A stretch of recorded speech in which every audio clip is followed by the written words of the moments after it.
جی ہم دلیلیں بیان کر رہے تھے حضرت فاطمہ صغریٰ کی کربلا میں موجودگی کے حوالے سے. اس میں پہلی دلیل حضرت فاطمہ صغریٰ کی روایت ہے تاراجی خیام کے موقع پر، اور یہ روایت ہم نے مقتل شیخ صدوق سے نقل کی. اور دوسرا اس کا جو مصدر رائج جو مقاتل ہیں اس میں نعیم الابرار ہے. نعیم الابرار نے اس کو نقل کیا لوائج الاحسان سے اور بحار الانوار سے. تو 4 مصدر ہو گئے اس طرح. دوسری دلیل فاطمہ صغریٰ کی موجودگی میں ان کا خطبہ ہے جو انہوں نے کوفے میں دیا.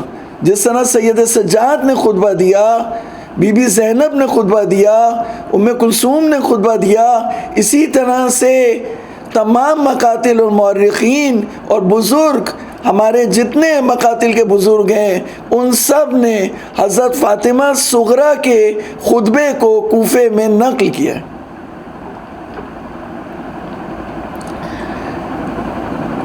چوتھی دلیل شامی سے جو واقعہ پیش آیا دربار یزید میں، اس کے بارے میں جو روایت ہے، جس کو میں نے بتایا کہ ہمارے جو ذاکر حضرات ہیں یا ہمارے ترجمہ کرنے والے حضرات ہیں وہ اس میں تحریف کر کے تبدیلی کر کے انہیں سکینہ بنت الحسین کر کے پیش کرتے ہیں، جبکہ جو مقتل ہے، جو روایت ہے، وہ فاطمہ صغریٰ بیان کر رہی ہے. اور جو جملہ میں نے نقل کیا وہ بی بی سکینہ اس عمر میں نہیں کہہ سکتی جو جس طرح سے روایت بیان کر رہی ہے، وہ انہی سے جو ہے وہ مناسب نظر آتا ہے.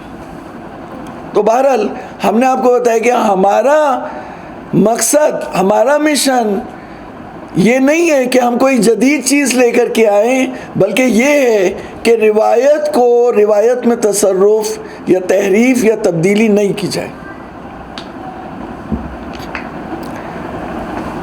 یہ ہو گیا چوتھی